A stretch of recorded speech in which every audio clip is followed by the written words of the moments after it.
March Madness is upon us, but as we said before, it's never too early to go mock drafting, and we are getting ready to dive right into Gary Parish's 2026 NBA mock draft. This year's freshman class has certainly been exciting, and it's a group that includes Darryn Peterson out of Kansas. His play has been so impressive this season. And I know he has caught the eyes of Gary Parish and Adam Finklestein. Good to have you both with us. Gary, in your mock draft, you've got Peterson going #1 overall to the Kings. Can you give us some more insight into your thought process behind the pick? I think in the simplest of terms, he is the most talented basketball player in the world who will be available in the 2026 NBA draft. If this is just a talent evaluation, in my eyes, even though this is an incredibly high-level draft, an incredibly deep draft, and perhaps the best freshman class we've ever seen, if it is strictly a talent evaluation, in my eyes, it's pretty simple. AJ Dybantsa is great, so is Cameron Boozer. Darius Acuff has been on a historically unprecedented run in some ways, but the #1 pick in the draft should be Darryn Peterson. The problem, of course, is that it's not just a talent evaluation with him. This has become more complicated because of how much time he's missed in this freshman season with the Jayhawks, for the reasons he's missed time with the Jayhawks, for not showing up on an injury report the day of a game against the #1 ranked team in the country, and deciding about an hour before the game that you're not going to be able to play, even though your coach had said that all along they thought you were going to try to give it a go. These are the types of things that NBA decision makers are going to want to sit down and talk to him about, and he had better have some great answers to alleviate some of these concerns. If so, I think by the time we get to the night where we're picking players, he will be the first name selected, but this has become, I think, more of a complicated process than most of us thought it would be because of the unusual way his season has unfolded. Yeah, certainly he's going to have some questions to answer. In the mock draft, AJ Dybantsa is going #2 overall to Indiana. He's not too far off from possibly being the #1, but Adam, why is he a good fit there for the Pacers at that spot? Well, I think it could be a good fit for just about anyone because his talent is so special. We're talking about a 6'9" wing with a better than 7-foot wingspan. He's athletic. He's got an elastic body type, and he's made significant strides this year at BYU. And a little bit of a spoiler here, unless there is some type of major surprise this weekend, I'm very strongly leaning towards making him the #1 prospect on the CBS Sports Big Board next week. Not because I've given up on Darryn Peterson. I share GP's belief that Darryn Peterson's upside is still the highest in this class, but as he alluded to, those questions are just really starting to mount, and AJ, for whatever issues he has had and BYU has had in the last month or so, is scoring the ball at an unprecedented rate and has continued to take his games to new levels. He's made strides as a shooter. He's made strides with his rim pressure. He's made strides with his passing. He's got to answer his ability to dictate winning, to defend and rebound consistently. But I think right now it would be disingenuous to suggest that he's not the favorite to be the #1 pick in June's draft. We'll see what ends up happening. Gary, you have Cameron Boozer going #3 overall to the Nets, and you said his floor is arguably the highest out of the group. How will that translate to the NBA? I don't think there's any scenario, barring unfortunate injuries, which you can never, or at least often you can't properly predict or account for. Nothing short of that is going to keep him from being a very good NBA player for a long time. Fink has been watching him longer than I've seen him, but we've all seen him a lot at this point, and he's never not been awesome. He's never not been a winner. He's never not impacted things in a positive way. This season is not done, but he is going to be the second straight national player of the year. After Cooper Flagg at Duke last season, he'll be the second straight Blue Devil to hold all of those trophies. He has been absolutely fabulous. I think perhaps this is the best way to put it. If somebody's wondering, well, then why is he going third instead of first? If he's the best freshman in the country, it's because this is college basketball. And in the NBA, you are trying to project a little more than you are at this level. I don't think there's any doubt Cameron Boozer is the best college basketball player we have right now. But most evaluators believe if all of these prospects become the best versions of themselves, everything they could possibly be, the ceiling is a little higher for a Darryn Peterson, for an AJ Dybantsa, but the floor is highest as it could possibly be for Cameron Boozer. There is really no bust risk here. I know everybody would rather pick first or second instead of third in theory, but if you're picking third in this draft and those two guys come off first and second, you're feeling great because the National Player of the Year and a guy who's got a chance to be really special, he just sort of falls right into your lap. Yeah, so much talent in this group. Adam, Keaton Wagler projected to go number 4 overall to the Wizards. Has he been the biggest surprise of this freshman group?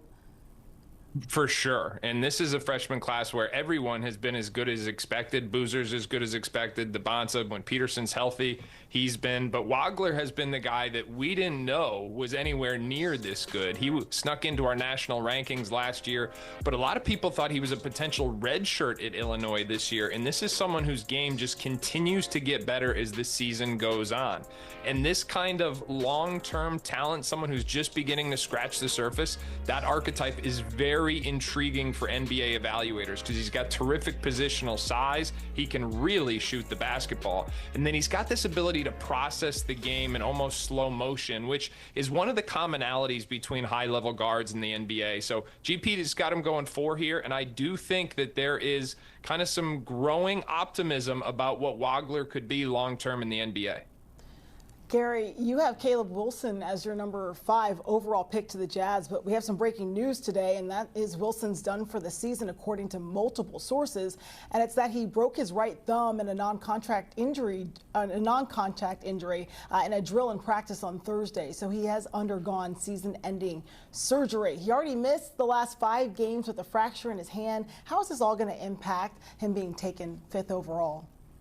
I don't think at all. I think Caleb Wilson's draft status, whatever it is, will be impacted not at all by a fractured thumb, but it does prematurely and abruptly end his freshman season, his only season, presumably, of college basketball. By all accounts, he had been cleared, to start doing some, individual work. He was trying to come back and play, and perhaps as soon as this weekend. But then what happened on Thursday happened on Thursday. And it's just, from a sports perspective, heartbreaking because so often, particularly with prospects of this caliber, there are people out there telling them to shut it down, telling them to not worry about college basketball, telling them that you're worth so much money you don't need to be doing this anymore. And here was a young man who suffered an injury, and he was doing everything he could to come back and join his team and try to, get into the NCAA tournament and see what could happen. Now we know that's not going to be the way his season unfolds, but he'll be ready at some point during the pre-draft process, I think most would assume, and he's going to have film available from his freshman season that suggests in some ways he was right there as good as anybody, Cameron Boozer included, when he was actually healthy and on the court, a 3-time National Player of the Week, I believe. So this is tough for North Carolina, tough for Caleb Wilson, but in terms of the NBA draft, it shouldn't impact anything. I know they'll miss him in March, but hopefully he'll make a quick recovery. The Hawks select Kingston Flemings in this mock draft out of Houston with the 6th overall pick.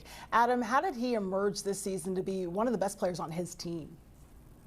Well, there have been a couple of things. Number one, coming into the year, we knew he was a dynamic athlete, but he's been even more special than expected. He's got all types of athleticism. He's got blinding speed. He's a big-time leaper. He's got a great first step. He's also deceptively strong with an ability to play through contact. So that's the first thing. Kind of his niche is very, very clear. He gets a piece of the paint on demand. He's a solid defender with a chance to be very good.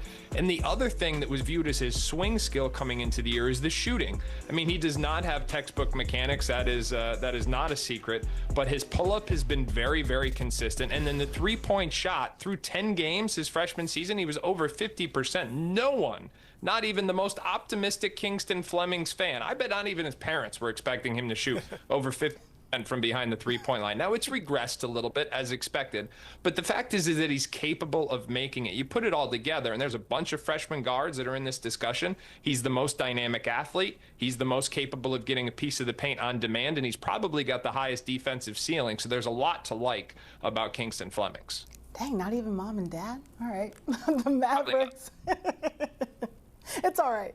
Hey, the Mavericks taking Darius Acuff, number 7 overall in your mock draft, Garry. What do you like most about him? I know you call him electric. I think at this point I like everything about him. I got snowed in, or rather New York had a blizzard last week, so I couldn't get there to be in studio CBS Sports Network, which was unfortunate but nice in a different way because I don't know if you know, I live down here in Memphis, Tennessee, and our Grizzlies are going through it, and we're starting to evaluate draft prospects. We need a new face of the franchise. I got to sit at home with my boys and try to find their next favorite player to replace Jaren Jackson Jr., Desmond Bane, and John Morant, and we fell in love with Darius Acuff Jr. last week, and then earlier this week, he got 28 points, 13 assists against Texas, and after the game, Sean Miller, the Texas coach, who's been doing this for a long time, said he does not remember a point guard ever being better. And that might be hyperbolic, but you can understand where he's coming from because Darius Acuff Jr. is having an incredible season, leading the SEC in points per game, in assists per game. That is not normal. He's going to be the SEC Player of the Year. He's shooting above 40% from three-point range. I published this a few days ago and had him at number 7. At this point, if I was redoing it, I'd probably have him higher than this. I want the Grizzlies to win the lottery and get the first pick in the draft, but if they end up in this range and end up with a Darius Acuff Jr., no complaints from me. He looks like a special prospect, somebody who has, I don't want to say completely eliminated any of the areas of concern that might have been attached to him as a prospect coming into this season, but as well as almost anybody, he's dwindling them. There aren't many people asking big questions about him. He looks like a star. It's definitely a good sign there. GP, if I can call you that now, and Fink. All right, you guys sit tight. We'll go mock drafting again with the back half when we return here. So, hey, where could Mikel Brown Jr. end up? We'll pick up where we left off with Garry Parish's 2026 NBA mock draft next. We are back here on HQ Spotlight, and we welcome back Garry Parish and Adam Finklestein as we roll along in Garry's 2026 NBA mock draft. Now, Garry, you have Nate Ament going 8 overall to the Grizzlies, and Adam, though, as we know, he has thrived in the SEC. How will his skill set translate in the NBA? Well, it's going to be interesting because Nate came into the season a top 4 recruit in last year's loaded national class, and then he got off to a slow start. So there were some concerns early on. Now he's really started to figure it out, unfortunately, just before that last injury, but really started to grow into the role. He's got great positional size. He's playing the 3, but he projects as a combo forward, someone with mismatched scoring ability. He can get his shot off in the mid-range area. You're starting to see more of his 3-ball from behind the arc, and he's even showing some handle for Tennessee, which is really intriguing when you talk about his ability to create different types of mismatches. It's going to be interesting, though, to see how he fares when he's put in a situation where he doesn't have the role given to him. Everyone says Nate is an absolute wonderful kid. We want to see a little more killer instinct from him, but I think his long-term potential is undeniable. Killer instinct would certainly set him apart.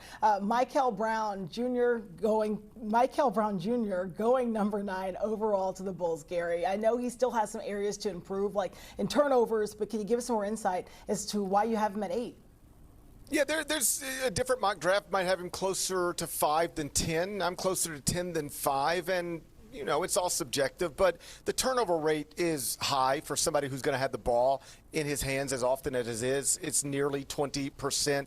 The three-point percentage in a league where that is emphasized more than ever, it leaves a little to be desired. He's around 34%. You know, Darryn Peterson is considered a better shooter from the backcourt. Darius Acuff Jr. has established himself as a better shooter from the perimeter. So those are the questions with Brown. In addition to, everybody's focused on Darryn Peterson's lack of availability, but Mikel Brown Jr. has missed 8 games so far this season for various reasons. So there's some just stuff here that, again, aren't going to sit him down outside of the top 20. We're talking about somebody still projected to go in the top 10. When he is really operating at a high level, very few people can take over a game the way he can take over a game, but a little loose with the ball, still needs to be reliable three-point shot. It probably pushes him outside of the top 5. All right, we keep moving on now to the number 10 overall pick, and that is Jayden Quaintance.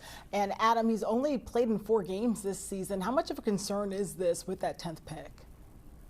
I don't think it's really much of a concern. GP alluded to this with Caleb Wilson in North Carolina. It's a concern for Kentucky, just as Caleb's injury is a concern for North Carolina, because they invested a whole lot of NIL in him, and obviously he hasn't given them that immediate return on the investment. But long-term, the rehab process from ACLs are much more predictable now than they were 10 or 15 years ago. So I think there's optimism still that he has a very high ceiling, particularly on the defensive end of the floor. Remember, we saw him at Arizona State last year put up tremendous numbers on that end. I mean, this guy's got a freakish wingspan, and his stocks numbers, which that means steals plus blocks, are absolutely off the charts for someone his size. You even hear terms like defensive savant. Now, as his offense continues to round out, he's going to be a very interesting prospect. Important to note, too, he was not one and done eligible last year because he was too young. That came after a high school reclassification. So for all intents and purposes, he should be a freshman. In fact, he was in the same recruiting class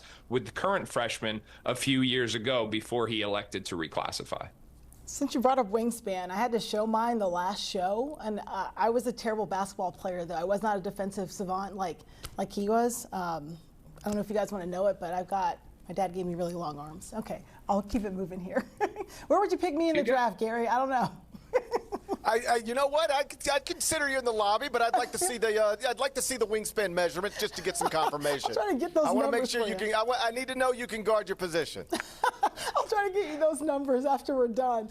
You've got Labaron Philon going with that #1 overall pick to the Blazers. He's one of those guys that returned to college, and then he was able to improve his draft stock. How did he do that?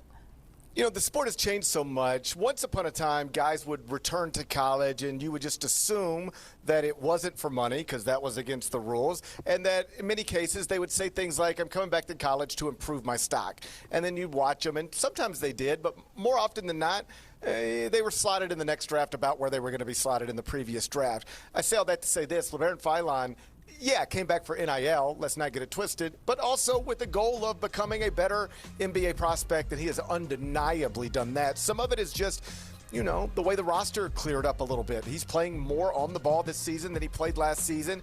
He is averaging 21 points per game, nearly 5 assists, more than 3 rebounds.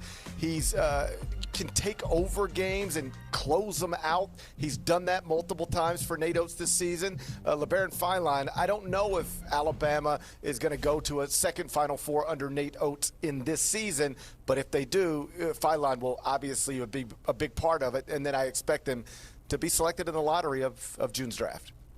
Brayden Burries going #12 overall to the Thunder. Adam, as a freshman, he is currently Arizona's leading scorer.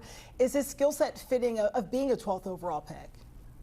Both his skill set and his body are, Tiffany. This guy gets downhill with force. He makes shots, and he has a NBA-ready body. I think he may be closer to 10 than 15.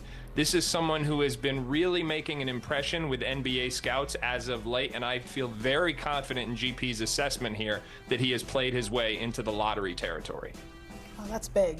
GP, you have Bennett Stirtz as the 13th overall pick to the Hornets. He started his career at the D2 level. How has he played himself into being possibly a lottery pick? He was clearly better than where he started his college career because he was excellent there, followed his coach to the Division I level, then now has followed his coach, Ben McCollum, of course, to Iowa. And at every level, obviously the competition increases, but his effectiveness really doesn't decrease at all. I'm going to keep this simple. I know we can nitpick him to death about what we think he's not going to be able to do at the next level. Is he athletic enough? Is he going to be able to guard his position? I'm instead just focusing on the things that are clearly right in front of you. He is a take care of the ball point guard, can run your offense. Assist to turnover ratio is good. He's an incredible shooter. He can score and create opportunities for other people. You start looking at what people like this can't do, you miss on all of the obvious things that are going to translate to the NBA. Every NBA team needs a guard who can control things, get you into an offense, make shots, understands how to play. Bennett Stirtz checks all of those boxes. It's I don't want to say a miracle, but like that Iowa roster is not NCAA tournament worthy, but like they've got a great coach, they've got a great lead guard, and they're probably going to end up in the bracket, and then he should end up in the top 20 of the draft, assuming, he enters it. Yeah, he's found a way to make himself stand out. With the 14th overall pick, the Spurs selecting Thomas Haugh, what has he proven this season with the Florida Gators that has him in that 14th spot, Adam? Well, this year specifically, he's proven that he can be a full-time wing. This is someone who was more 4 than 3 when his college career began, but now he's just someone who is legitimately capable of playing multiple positions. He's also legitimately capable of stretching the floor.